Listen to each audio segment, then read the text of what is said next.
कोल्हापुरातल्या राजाराम कारखान्याच्या गॅसला भीषण आग लागली। आगीमध्ये कारखान्याचं मोठं नुकसान झालं, मात्र आगीचं नेमकं कारण अस्पष्ट आहे।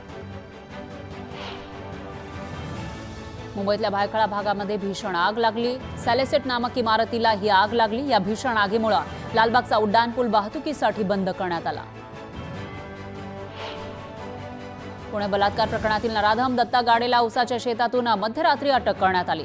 तब्बल 70 तासानंतर आरोपीला अटक करण्यात पोलिसांना यश आलं। नराधम गाडेला अटक करण्यासाठी ग्रामस्थांच्या मदतीनं शोध मोहीम राबवण्यात आली। गावातल्याच क्रिकेट ग्राउंड नजीक विहिरीच्या आडोशाला लपून बसलेल्या दत्ता गाडेच्या पोलिसांनी मुसक्या आवळल्या। आरोपी दत्ता गाडे 2 दिवस गुनाट गावातच होता। रात्री गावात नातेवाईकांकडे पाणी मागण्यासाठी आल्याची माहिती आहे, तरीही मी मोठी चूक केल्याचं म्हणत आरोपी निघून गेल्याचं नातेवाईकांनी सांगितलं।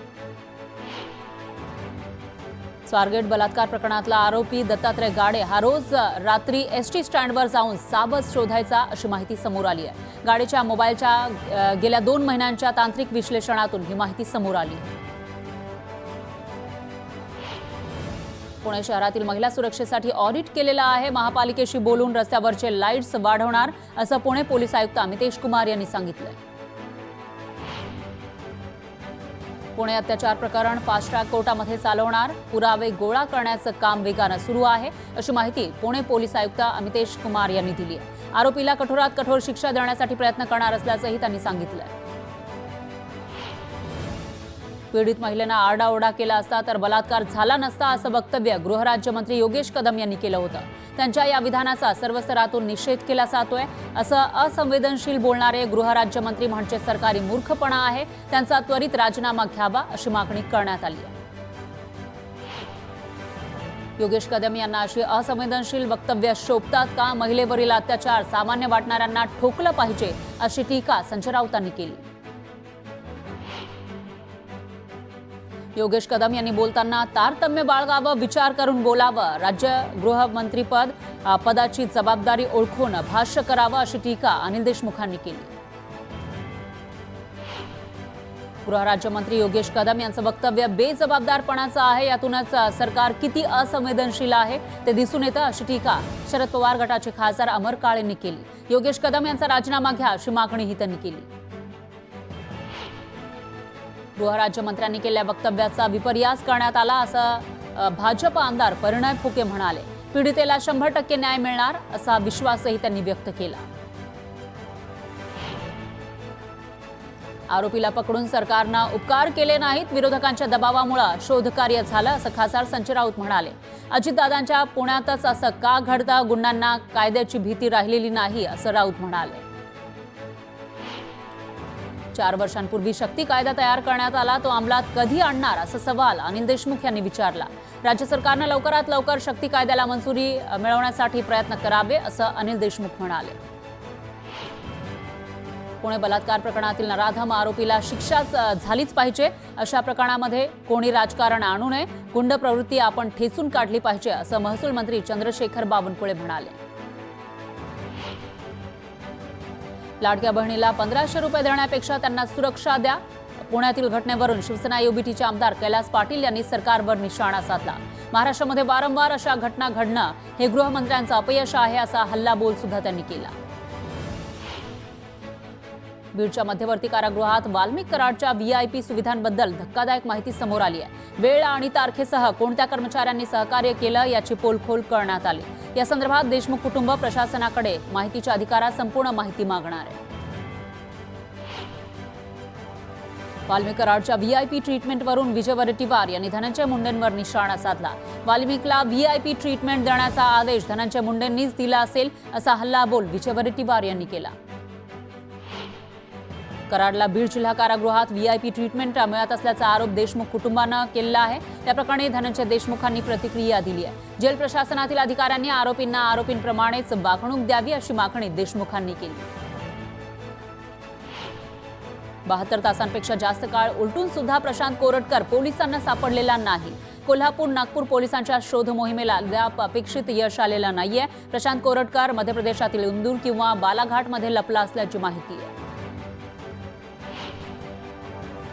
मुलाची बनावट चकमकीमध्ये हत्या करण्यात आली या अक्षय शिंदेच्या पालकांनी केलेल्या आरोपात तथ्य असल्याचा निष्कर्ष काढणाऱ्या दंडाधिकाऱ्यांच्या अहवालाला स्थगिती देण्यात आली आहे. आमच्या समोर प्रकरण प्रलंबित असताना सत्र न्यायालय असा आदेश कसा देऊ शकतं असा सवाल करत खंडपीठानं सेशन कोर्टावर ताशेरे ओढले.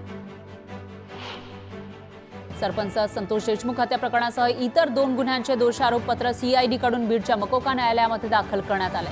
हे दोषारोपपत्र 1000 पानांचं आहे. विशेष तपास पथकानं 8 जणांविरुद्ध आरोपपत्र सादर केलं. कोरेगाव तालुक्यातील आझादपूर या गावातील सरपंच उपसरपंचांसह संपूर्ण ग्रामस्थांनी आमदार महेश शिंदे यांच्या उपस्थितीमध्ये शिवसेनेत जाहीर प्रवेश केला. यावेळी पुण्याच्या पाण्याचा प्रश्न सोडवण्याची ग्वाही त्यांनी दिली. दापोलीमध्ये उद्धव ठाकरे गटाला आणखी एक मोठा धक्का बसलेला आहे. 5 नगरसेवकांच्या शिवसेनेतील प्रवेशानंतर उर्वरित 8 नगरसेवक सुद्धा धनुष्यबाण हाती घेणार आहेत. काँग्रेसचे प्रदेशाध्यक्ष हर्षवर्धन सपकाळ यांची नवी मुंबईमधील काँग्रेसच्या कार्यालयाला अचानक भेट पाहायला मिळाली. आगामी महापालिका निवडणुकीच्या कामाला लागण्याचे आदेश यावेळी हर्षवर्धन सपकाळ यांनी दिले. डहाणू आणि पालघर विधानसभेमध्ये शिवसेनेत जोरदार इनकमिंग सुरू आहे. पालघरचे शिवसेनेचे जिल्हाप्रमुख कुंदन संखे आणि आमदार राजेंद्र गावित यांच्या नेतृत्वाखाली डहाणू पंचायत समितीच्या 4 माजी सदस्यांसह 4 सरपंच, 3 उपसरपंच आणि शेकडो कार्यकर्त्यांनी शिवसेनेमध्ये प्रवेश केला. चलो बुद्ध की ओर हा संदेश देत काळाराम मंदिर सत्याग्रह दिनानिमित्त गोल्फ क्लब मैदानामध्ये रविवारी 2 मार्चला राज्यस्तरीय भव्य धम्म परिषद होतीये. परिषदेसाठी दलाई लामा यांच्यासह मुख्यमंत्री फडणवीस यांनाही निमंत्रण देण्यात आले. राम शिंदे हे महाराष्ट्राचे भावी मुख्यमंत्री व्हावेत अशी इच्छा ओबीसी नेते लक्ष्मण हाकेंनी व्यक्त केली. हवा असलेल्या धनगर समाजाच्या संख्याबळानुसार महाराष्ट्राचे मुख्यमंत्री राम शिंदे होऊ शकतात असंही ते म्हणाले. धनगर समाजाला सत्तेचा वारसा असल्याचा दाखला त्यांनी दिला. जरांगेंनी वारंवार उपोषण करून उपोषणासारख्या अस्त्राचा खेळखंडोबा केला अशी टीका लक्ष्मण हाकेंनी केली. राज्यात कोणीही कुणबी बनून ओबीसी आरक्षण चोरण्याचा प्रयत्न केला तर आम्ही विरोध करणारच असं हाके म्हणाले. तुळजाभवानी देवीच्या दरबारात मंदिर संस्थांना सरळ सेवेमध्ये भरती झालेल्या कर्मचाऱ्यांना नोटीस बजावली आहे. मंदिर संस्थांना कर्मचाऱ्यांकडून बँक गॅरंटी म्हणून नोकरीसाठी प्रत्येकी 2 लाख रुपये भरण्याच्या सूचना दिल्यात. या प्रकरणी 39 कर्मचाऱ्यांकडून 78 लाख रुपये सक्तीनं वसूल करण्यात आले. त्यामुळे कर्मचाऱ्यांमध्ये नाराजी पसरली आहे. 2024ची संच मान्यता रद्द करून 2005 पूर्वी नियुक्त कर्मचाऱ्यांना जुनी पेन्शन योजना लागू करण्यात यावी अशी मागणी राज्य शिक्षक सेनेच्या वतीनं करण्यात आली आहे. मागण्या मान्य न झाल्यास राज्यव्यापी आंदोलनाचा इशाराही देण्यात आला. नंदुरबार जिल्ह्यातल्या अक्कलकुवा तालुक्यातील नवापाडा इथल्या एका कुटुंबाच्या घरासमोरील रस्त्यावर मालकी हक्क दाखवत चक्क रस्त्यावरच तारेचं कंपाऊंड घालण्यात आलं. त्यामुळे दुसऱ्या कुटुंबाचा दैनंदिन वापराचा रस्ता बंद झालाय. त्यामुळे त्यांची मोठी अडचण झाली आहे. 1 क्विंटल सोयाबीनमध्ये फक्त 16 लिटर तेल निघतंय. उर्वरित ढेप तशीच राहतीये. तर दुसरीकडे आंतरराष्ट्रीय बाजारातही डीओसीला मागणी नसल्यानं दरात 1000 रुपयांची घट झाली आहे. त्यामुळे सोयाबीन उत्पादक शेतकरी अडचणीत सापडलाय. सोलापूरच्या वडापूर इथल्या प्रभुलिंग मंदिराच्या पालखी तळावर हजारो भाविकांच्या साक्षीनं 13 देवदेवतांच्या पालखी भेटीचा सोहळा रंगला. ढोल ताशा आणि हलगीच्या कडकडाटात भंडाऱ्याची मुक्त उधळण करण्यात आली. यावेळी भाविकांनी मोठ्या प्रमाणात गर्दी केली. पुण्यातील घटनेनंतर न्यूज 18 लोकमतनं रियालिटी चेक केला. लोणावळ्यातील एसटी स्थानकामध्ये पाहणी केली तेव्हा तिथं केवळ एकच सुरक्षा रक्षक असल्याचं समोर आलं. त्यामुळे महिलांची सुरक्षा बारेबर असल्याचं दिसतंय. बदलापूरच्या बस डेपोचं नूतनीकरण होणार आहे. 1,98,00,000 रुपयांच्या माध्यमातून बस डेपोचं नूतनीकरण केलं जाणार आहे. डेपोच्या नूतनीकरणासाठी निविदा प्रक्रियाही पूर्ण झाली आहे. संगमेश्वर शहरातील एसटी डेपोजवळ बेकायदेशीर उत्खनन सुरू आहे. स्थानिक नागरिकांनी वारंवार तक्रारी करूनही महसूल विभागाकडून या प्रकाराकडे दुर्लक्ष होत असल्याचं स्पष्ट झालंय.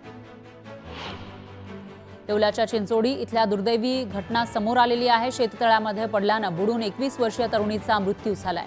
या प्रकरणी पोलिसांनी आकस्मिक मृत्यूची नोंद केली. सोलापूरच्या मोहोळ तालुक्यातील अंध बैलानं राज्याचं लक्ष वेधून घेतलंय. 16 वर्षांपासूनचं शेतकरी आणि सोन्या बैलाचं नातं सध्या खूप चर्चेत आहे. गेली 16 वर्ष बैल शेतामध्ये राबत असल्यानं पोराबाळांचं शिक्षण पूर्ण करता आलं अशी भावना या शेतकऱ्यानं व्यक्त केली. नंदुरबार जिल्ह्यातील शहादा तालुक्यातील पुसनद इथल्या एका शेतकऱ्याच्या शेतातील ट्यूबवेलमधून रोज 2 वेळा 100 फूट पाण्याचे फवारे उडतायत. त्यामुळे शेताचं मोठं नुकसान होत असल्यानं शेतकरी चिंताग्रस्त झालाय. महावितरण कंपनीनं वीज नियामक आयोगाकडे सादर केलेल्या वीज दरवाढीच्या प्रस्तावाला राज्यभरातून तीव्र विरोध होतोय. या पार्श्वभूमीवर नाशिक विभागातील हरकतींवर वीज नियामक आयोगाची सुनावणी होणार आहे. छत्रपती संभाजीनगरमधील राजर्षी शाहू महाराज माध्यमिक विद्यालयातील सामूहिक कॉपीचा प्रकार समोर आलाय. एकाच हॉलमध्ये 125 विद्यार्थ्यांपैकी 124 विद्यार्थ्यांनी एकाच पर्यायाला टिक मार्क केली आहे. तसंच केंद्रामध्ये सही असलेल्या 16 पर्यवेक्षकांपैकी एकाही पर्यवेक्षकाला मान्यता नसल्याचंही समोर आलं. मावळ तालुक्यामध्ये रस्ते आणि पाणी योजनांच्या कामांना गती देण्यासाठी उपमुख्यमंत्री अजित पवार यांच्या अध्यक्षतेखाली मंत्रालयात बैठक झाली. मावळ तालुक्यातील महत्त्वाची कामं तातडीनं मार्गी लावण्याचे आदेश यावेळी उपमुख्यमंत्री अजित पवारांनी दिले. धाराशिवच्या ढोकी गावात एका व्यक्तीला बर्ड फ्लूची लागण झाल्याचा संशय आहे. ताप कमी होत नसल्यानं आरोग्य विभागानं त्या व्यक्तीचा स्वॅब घेतला. या व्यक्तीवर उपचार सुरू आहेत. किल्ले रायगडच्या पायथ्याशी पाचाड गावात बांधण्यात आलेलं हेलिपॅड हे बादाच्या भोवऱ्यात सापडले. 2021ला राष्ट्रपती रायगडावर येणार म्हणून शासनानं शेतकऱ्यांना विश्वासात न घेता हेलिपॅडची बांधणी केली, पण अद्यापही जागा मालकाला त्याचा मोबदला किंवा नुकसान भरपाई देण्यात आलेली नाही. यवतमाळ जिल्ह्यामध्ये मागील वर्षी कोसळलेल्या पावसामुळे तब्बल 234 ग्रामीण रस्त्यांची चाळण झाली आहे. जिल्हा परिषद बांधकाम विभागानं रस्ते देखभाल दुरुस्तीसाठी जवळपास 150 कोटींचा प्रस्ताव शासनाकडे पाठवलाय, पण अद्याप शासनानं दमडीही दिलेली नाही. सांगलीच्या शिराळा तालुक्यातील चिंचोली इथल्या आत्मलिंग मंदिरात महाशिवरात्रीनिमित्त कालपासून यात्रा सुरू झाली आहे. यावेळी अभिषेक आणि दर्शनासाठी भाविकांनी मोठी गर्दी केली. बीडच्या श्री क्षेत्र चाकरवाडीमध्ये 17वं अखिल भारतीय वारकरी संगीत संमेलन संपन्न झालं. वारकरी संगीताला आंतरराष्ट्रीय स्तरावर मान्यता मिळावी अशी मागणी संमेलनाध्यक्ष पंडित यादवराज फड यांनी केली. अनेक वर्ष मराठी भाषेला अभिजात भाषेचा दर्जा मिळावा म्हणून कोंडीवडे इथल्या जिल्हा परिषद शाळेच्या विद्यार्थ्यांनी पंतप्रधान कार्यालयाशी पत्रव्यवहार केला होता. मराठी भाषेला अभिजात भाषेचा दर्जा प्राप्त झाल्यानं या विद्यार्थ्यांनी मराठी राजभाषा दिनाचं औचित्य साधून पुन्हा पंतप्रधान कार्यालयाशी संपर्क केला आणि पंतप्रधान मोदींना आभार पत्र पाठवलं. सांगली जिल्ह्यातील वाळवा तालुक्यातील कुरळप इथल्या रस्त्यावर धामीन जातीच्या सर्पांचं मनोमिलन सुरू होतं. याचं एका ग्रामस्थानं चित्रीकरण केलं. यावेळी या सापांना पाहण्यासाठी बघ्यांची गर्दी झाली. वाशिमच्या रिसोड तालुक्यातील एका 16 वर्षीय शाळकरी मुलीवर चाकूचा धाक दाखवून लैंगिक अत्याचार करण्यात आला. या प्रकरणी नराधमाविरोधात गुन्हा दाखल केलाय, तर पोलिसांकडून आरोपीचा शोध सुरू आहे. अजित पवारांच्या लोणावळ्यातील पदाधिकाऱ्यानं त्याच्या जन्मदात्या आईलाच मारहाण केली. या प्रकरणी पदाधिकारी मारुती देशमुखनं हे सर्व आरोप फेटाळून लावले. त्यानंतर त्याची आई माध्यमांसमोर येऊन मुलानं केलेलं मानसिक आणि शारीरिक छळ याबाबत तक्रार करून पोटच्या मुलावरच तिने आरोप केले. कल्याणमध्ये रिक्षा चोरट्यांचा सुळसुळाट झाला आहे. भर दिवसा काही क्षणात रिक्षा चोरीला जात आहे, त्यामुळे नागरिक हैराण झाले. गजानन विद्यालय शाळा परिसरातील रिक्षा चोरीची घटना सीसीटीव्ही कॅमेऱ्यात कैद झाली आहे. नागपुरात डॉक्टर असलेल्या वडिलांच्या मृत्यूनंतर कुठल्याही प्रकारचे वैद्यकीय शिक्षण नसताना भाऊ बहीण दवाखाना चालवत असल्याची धक्कादायक माहिती समोर आली. महानगरपालिकेच्या वैद्यकीय अधिकाऱ्यांच्या तक्रारीनंतर तहसील पोलीस आणि मनपाकडून दोघांवर कारवाई करण्यात आली. अंबरनाथमध्ये गायींना पावामध्ये बेशुद्धीचं औषध देऊन टोळक्यानं तस्करी केली होती. यावेळी नागरिकांनी टोळक्याचा पाठलाग करून एकाला पकडलं, पण दोघे जण पळाले. पोलिसांकडून त्या दोघांचा शोध सुरू आहे. वर्ध्यामध्ये खवल्या मांजराची तस्करी करण्याच्या तयारीत असलेल्या 6 जणांच्या टोळीला पोलिसांनी बेड्या ठोकल्या. अमरावती आणि वर्धा वन विभागानं ही संयुक्त कारवाई केली. वैजापूर तालुक्यातील निमगावच्या कल्पतरू कनिष्ठ महाविद्यालयातील 12वीच्या परीक्षा केंद्रावर अक्षरशः कॉप्यांचा पाऊस पडला. या प्रकरणी 17 पर्यवेक्षकांवर गुन्हा दाखल झालाय. अक्कलकोट तालुक्यातील 21 शिक्षकांच्या नियमबाह्य बदल्या करणाऱ्या प्रभारी गटविकास अधिकाऱ्यांवर कारवाई करण्याची मागणी करण्यात आली आहे। आठवले गटाकडून मुख्य अधिकाऱ्यांना याबाबत पत्र देत निवेदन देण्यात आले, तर न्याय न मिळाल्यास आंदोलनाचा इशाराही त्यांनी दिला। सोलापूर हैदराबाद महामार्गावर एसटी बसनं दुचाकीस्वाराला जोरदार धडक दिली। या अपघातामध्ये दुचाकीस्वाराचा जागीच मृत्यू झाला। या अपघातानंतर एसटी चालकानं मात्र घटनास्थळावरून पळ काढला। जळगावच्या शेवगे बुद्रुक इथे तलाठी महेश कुमार सोनावणे यांना एसीबीच्या पथकानं 6,000ची लाच घेताना रंगेहात पकडलं। तक्रारदार आणि त्यांच्या भावाच्या शेतातील प्लॉटवर नोंदी लावण्यासाठी आरोपीनं लाचेची मागणी केली होती।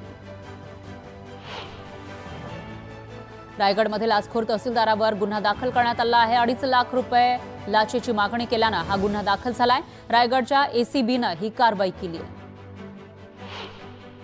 धारावीमध्ये मिक्सर लॉरीनं दुचाकीस्वाराला चिरडलं। या अपघातामध्ये दुचाकीस्वाराचा जागीच मृत्यू झाला, तर साहूनगर पोलिसांनी चालकाला तात्काळ अटक केली।